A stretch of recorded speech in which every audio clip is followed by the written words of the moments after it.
Hello everybody, welcome to UK Gaming Network. I'm Brian, also known as UK Jane Zoidberg, and if I sound a little bit croaky, it's because I've had a cold this week, so please forgive me.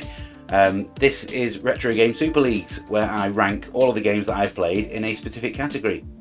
Today's video is one that I've been putting off for a while, as there are simply so many games to cover in it that if I was to do them all in one video, I would be here forever. I'm going to be looking at side-scrolling shooters on the Amiga that I've played. And in part 1, I'm only going to be covering the games from A to N in the alphabet, and then I'll do the rest in 2 weeks' time. That means that if there are any games that I've missed in part 1 that you think I should have played, then there is still enough time for me to play them and add them into part 2. So please let me know what those games are in the comments. So without further ado, let's crack on with it. As always, I will be ranking all of the games in one of the 5 categories that you can see on screen before you right now. Essential, recommended, good, poor or rubbish. All of the games will fit nicely into one of those categories, and you'll probably disagree with where I put some of them, but let's get on with it. So the first game, we have Agony, which came out in 1992, and this features some of the best music and graphics that you would see on the Amiga, particularly the parallax scrolling and the actual sprite that you control in game. However, it also shares a lot of the similar graphical traits of a lot of other Psygnosis titles, namely that there are elements of the backgrounds that have very limited colours, and enemies and backgrounds all start to blend together after a while.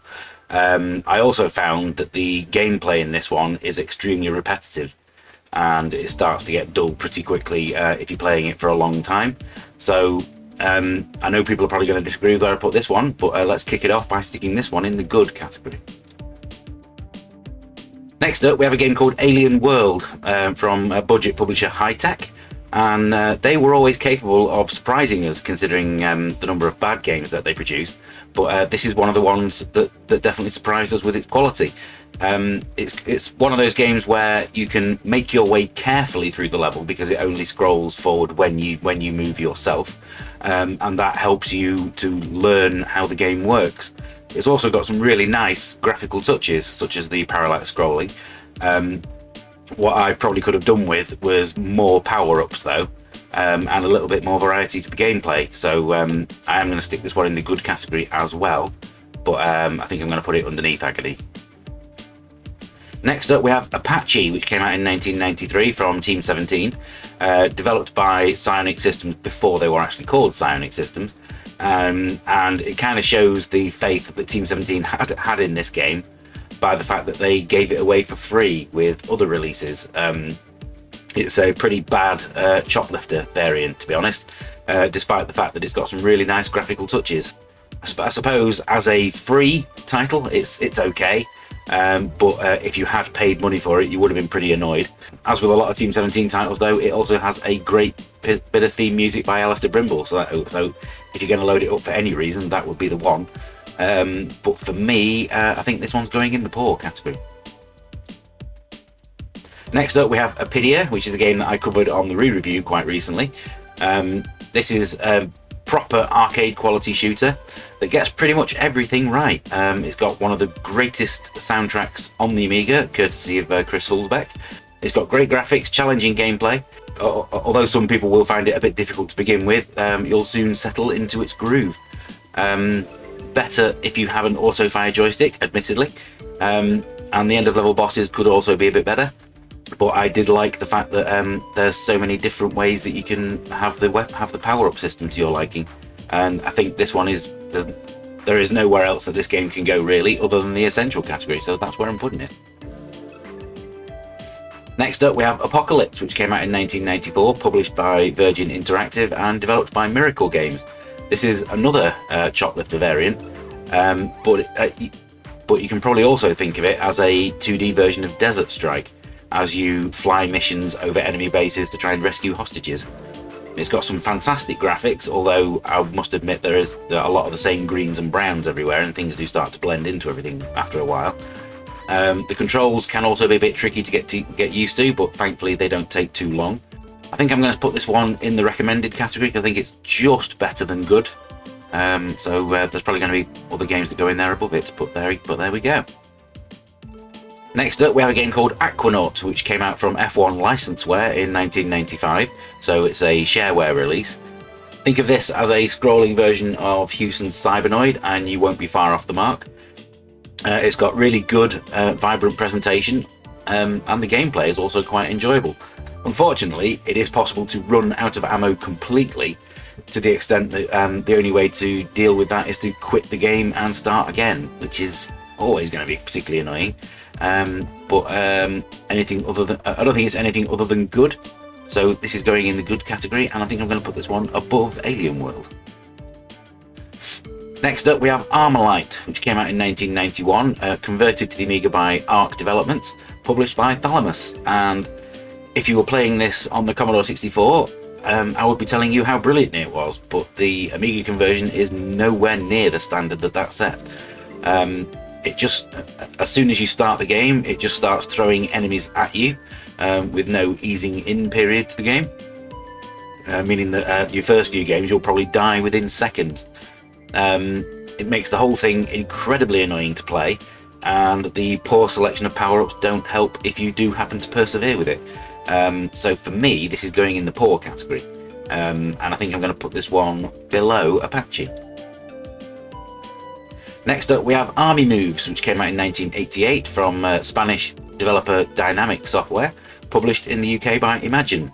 And if you played this one on the 8-bit systems, it's exactly the same game. You drive your Jeep across an enemy bridge, jumping over the holes while shooting at helicopters and trucks that appear randomly in front of you. It's so incredibly basic that I was bored in less than a minute from when I started playing. At least it doesn't have the appalling collision detection of the Spectrum version that really wound me up. But there's nowhere this can go other than the rubbish category, so that's where I'm putting it. Next up, we have Atomic Robo-Kid, which came out in 1990, converted by Software Studios for Activision. And this is an above average arcade conversion that manages to retain all of the gameplay of the arcade original. It's got a really good selection of weapons, and the levels offer a decent level of challenge, which will keep you coming back for more. It's let down slightly on the Amiga by the jerky movement and the lack of colours in the graphics, but I think if you're playing it, you will still enjoy it. So this is going to go at the top of the good category. Next up, we have Battle Valley from Hewson, which came out in 1989. The 8-bit original of this one wasn't particularly good to begin with, so why they thought that converting it to the Amiga was a good idea is anyone's guess. Both the tank and the helicopter are terrible to control, and the whole thing suffers from really bad collision detection. There's simply no fun to be had in this one, but at least it's not as terrible as Army Moves. It is, however, still going to go in the rubbish category above that one. Next up, we have Blood Money, which came out in 1989 from DMA Design and Psygnosis, and this has got a truly bombastic intro sequence that the game never really lives up to. It's got 4 different levels to play through with a different ship that you control in each one, and although they all look different, the actual gameplay is pretty much the same, so the game overall lacks variety. Collecting the money is nowhere near as easy as it should be for something that's such an important part of the game, and the fact that you have to choose between music or sound effects is never a good thing, in my opinion. If you'd asked me what I thought of this game in 1989, I'd have probably told you it was brilliant. However, today this is going to go in the good category, and I think I'm going to put this one below Agony. Next up, we have Breakthru, which has been released this year, 2024, and it's an incredibly accurate conversion of the Data East arcade game. I remember playing a conversion of this one on the Spectrum way back in the day. The trouble is that the arcade version wasn't really that good to begin with. The actual moving and shooting of your Jeep is done pretty well, but as soon as you have to jump over obstacles, the controls become infuriatingly poor. If you're a fan of the original, then it's definitely better than the 8-bit versions that came out from US Gold, but I still can't really recommend playing it. And so for me, this is going to go at the top of the poor category, but that's mainly because of how much I don't like the arcade original. Next up, we have Bug Bash from Mutation Software, released in 1990. This is a really cute and colourful version of Defender with bugs instead of spaceships. However, the movement is far too rigid to make the game fun, and the time limits that the levels impose on you are incredibly harsh. It's definitely one of those games where the concept is much better than the execution. So I am going to stick this one in the poor category as well, and I think I'm going to put this one just below Apache. Next up we have N Carnage, from publisher Energize, released in 1991. And I honestly think that the developers put far more effort into the different character names of this one than they did to the actual gameplay. And all that effort that they put into the names is all rather pointless, as they all look identical to each other when you're actually playing the game. The game wasn't much fun at all to begin with, but for some reason I can't find myself dying quite often when there were no threats whatsoever anywhere near me on screen. And I could never understand why. So this one's going to go right down at the bottom in the rubbish category, and I think I'm going to put this one between the two games that are in there already.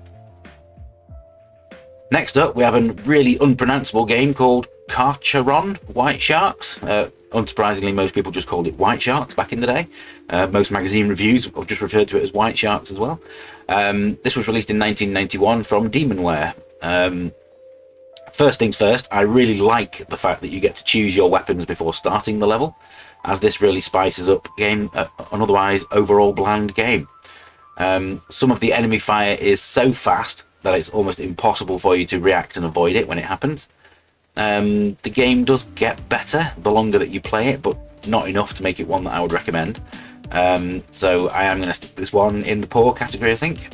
And I think I'm going to put this one just below Bug Bash. Next up we have Cardiaxx, which is another game that I've covered on the re-review. This was released in 1991 from Electronic Zoo, and then re-released again by Team 17 in 1993. It's incredibly fast, smooth scrolling, and it ends up making the game look far more interesting than it actually is. The overall speed is actually a problem when it comes to learning the level layout, and the time limits, just like Bug Bash, are far too strict.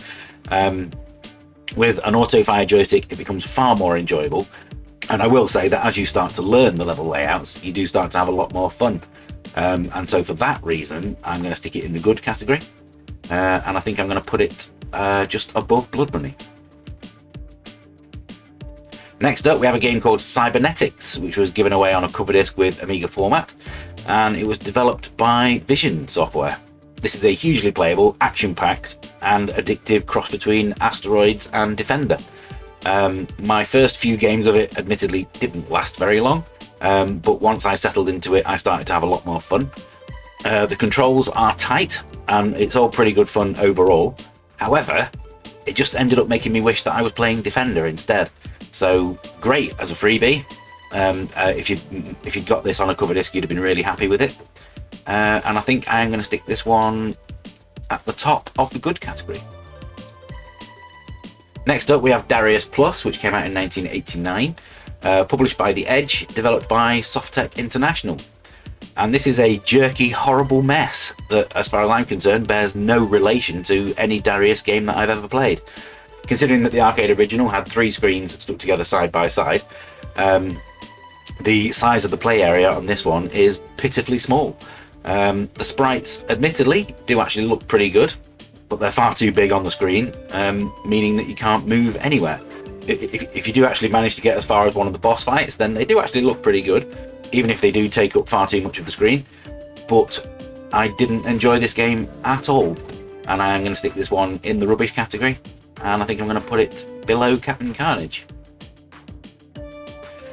Next up we have Datastorm, which came out in 1989 from Anko, developed by Visionary Design. This is a great Defender-inspired title, with just enough good ideas of its own to stand out. Playing it today, the action remains fast, smooth and frantic, even when the screen has filled up with enemies. And to cap everything off, it's got 3 excellent 2-player modes, including a co-op one that's absolute madness, where you have to try and stay on the same screen as each other. But it is a huge amount of fun. For me, this is going to go in the essential category, but Apidya is definitely better than it, and so that's where I'm putting it. Next, we move on to two different versions of Defender, both of which were given away on cover discs. The first one, given away by Amiga Power Magazine in 1993, developed by Acid Software using Blitz Basic, the same developers that made Guardian and Skidmarks. The only thing that was missing from this one really was the inclusion of a hyperspace button, which you could always use to instantly evade danger. But the hyperspace control on Defender has always been like beeping my horn, in that it's something that I never think about until after the fact, when it's far too late. So I didn't really miss that control, but this is a cracking version of Defender, and I'm going to put this one in the essential category, but I think Datastorm just pips it. Then we come to a version of Defender that came out in 1994, released as shareware, developed by a company called Ratsoft. This is another excellent version of Defender, and to be honest, you're going to be happy with whichever version that you play. The controls are a little bit more responsive on this one, but I think the graphics are slightly worse. I am going to put it below the other version of Defender in the essential category, but I think you're going to be happy no matter which one you're playing. So in terms of ranking, they're pretty much equal, to be honest. Now we come to Defender 2, which is an official sequel, endorsed by Atari and developed by Llamasoft. So not a game for epilepsy sufferers. And games made by Jeff Minter tend to fall into one of two categories. There are those ones which are instantly appealing, and then those ones where you really struggle to get into it until you find yourself on the same wavelength that the developer was probably on when he made it. And this falls into that latter category. It's got a really interesting combined mouse and keyboard control option that really does take a while to get used to, but there is no joystick option. It's also essentially 3 games in one, as you get a version of the original Defender, as well as the arcade sequel Stargate, all included in the same package. I didn't really enjoy this one, even though I am a big fan of Llamasoft stuff overall. So it's not terrible, and so I am going to stick this one in the good category, but I think I'm going to put this one below Cardiaxx. Next we come to Denaris, which came out in 1989, developed by Factor 5, the people behind Turrican, and this bears an uncanny resemblance to another well-known shooter, and it is actually a re-release of Katakis that will be coming up later. It's incredibly challenging from the moment that you start, and the only real chance that I had of surviving was using an auto-fire joystick. It's a shame that there's no music, especially considering what Factor 5 would do next in that regard, but the sound effects do have an arcade quality to them. It's definitely a much more enjoyable game than a lot of the games that I've talked about so far, so I am going to stick this one in the recommended category, and I'm going to put it just above Apocalypse. Next we have Disposable Hero, which came out in 1993 from Euphoria and published by Gremlin. Now I know I am going to lose a lot of people on this one, but I consider this one to be quite possibly the most disappointing shooter on the Amiga, as it gets so much right, but also an equal amount of things completely wrong. It has brilliant graphics, it's got a really innovative and enjoyable weapon system, and it's got a fantastic first level. However, I don't like energy bars on games like this, as you don't know when you've been hit most of the time, and once you get past that opening level, the quality of the game plummets drastically, thanks to an unfair level of difficulty and really bad level design. So I am going to stick this one in the good category, but I think I'm going to put it right down towards the bottom below Blood Money.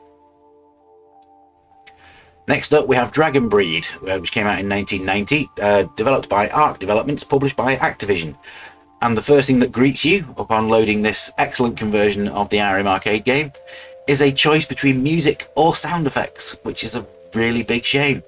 The music is excellent, but the game doesn't feel quite right without the dragon's roars that accompany the action, and if you pick sound effects then you miss out on the music, and it's really upsetting. If you can ignore that though, this is a brilliant game with well-designed levels and just the right level of difficulty, and I've always been a big fan of this one, and I am going to put this one at the top of the recommended category above Denaris. Next up we have Dragon Fighter, which came out in 1991 from Idea Software in Italy. And this is an excruciatingly dull game where you fly a dragon through a series of caverns to collect gold. The graphics are of a reasonable quality, admittedly, but control over the dragon is frustratingly leaden. And once you realise that all the caves that you fly through look exactly the same, you'll get bored really, really quickly. So I'm going to stick this one in the poor category, and I'm going to put it just below Armalyte. Next up we have Dropzone, which came out on the Amiga in 1994, converted by Richard Tunstall from Archer McLean's original. And it really is a shame that the Amiga never really got an official version of this game, but this is a pretty decent conversion of it. If you don't have access to the original 8-bit versions of this game, then this will do, but I would rather play the Commodore 64 version.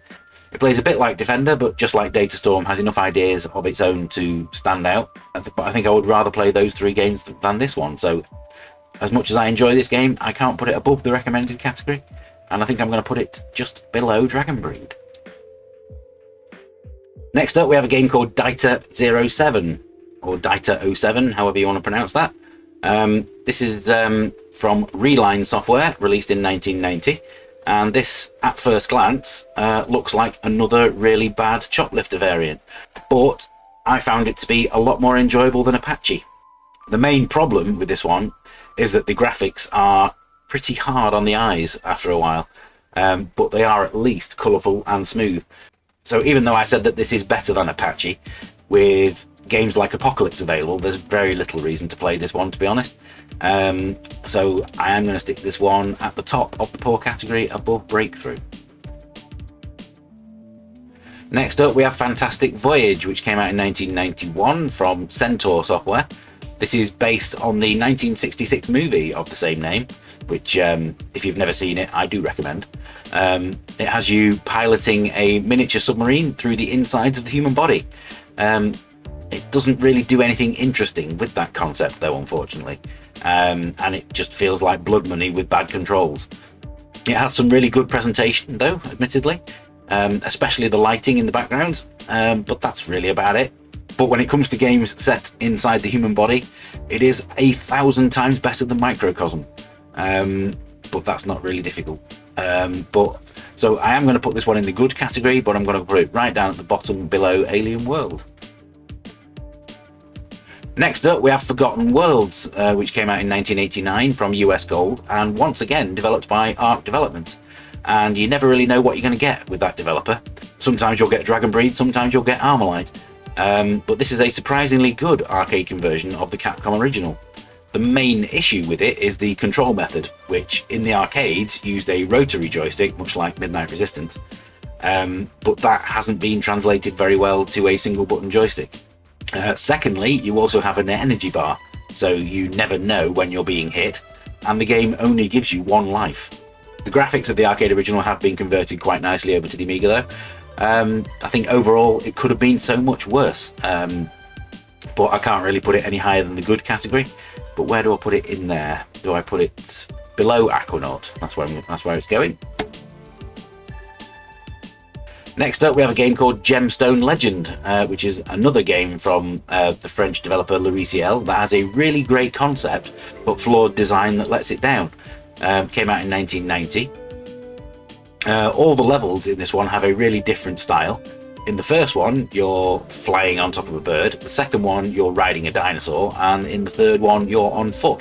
The graphics are pretty good overall, but it's nowhere near smooth enough, and the bullets that you're firing seem to fly through the enemies far too often, and the game is overall far too repetitive. An interesting game, just not a very good one in its execution. So I'm going to put this one in the poor category, and I'm going to put it just below Bug Bash. Next we have The Hunt for Red October, which came out in 1990, and this is the second of 2 games on the Amiga to carry that name. The first one was a strategy game that was based on the novel. This one is based on the movie.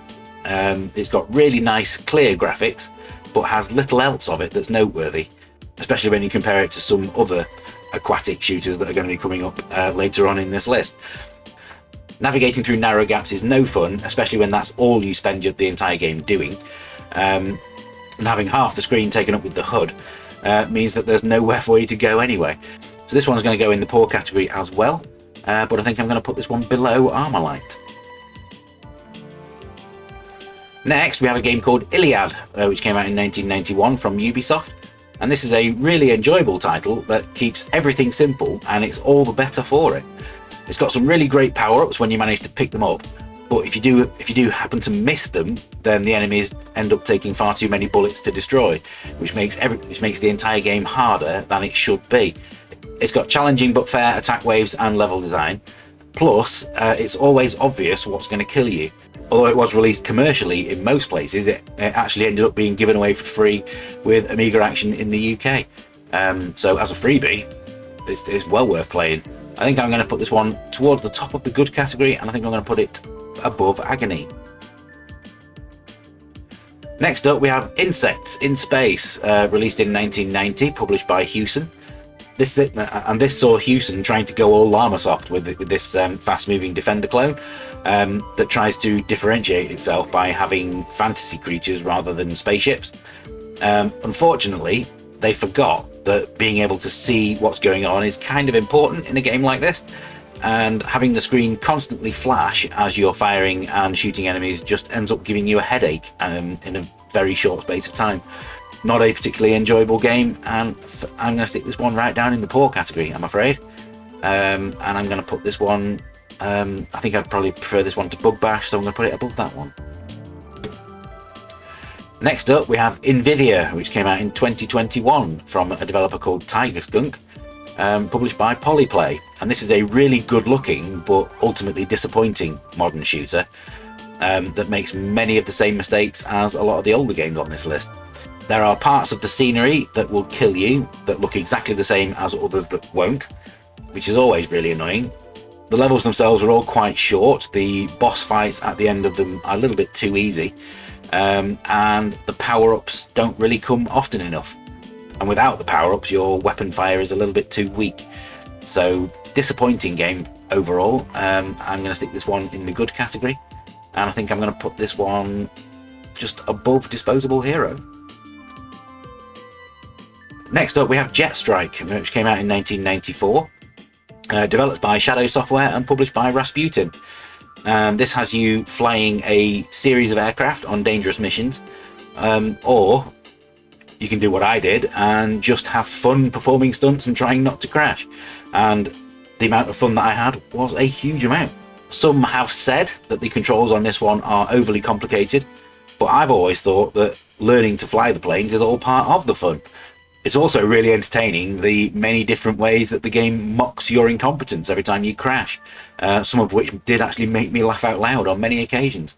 If you are going to play it though, make sure you play the A1200 version, as that's quite significantly better than the regular one. Still fun regardless. And I'm going to stick this one in the recommended category, and I'm going to put it above Dropzone. Next up, we have Katakis, which came out in 1988.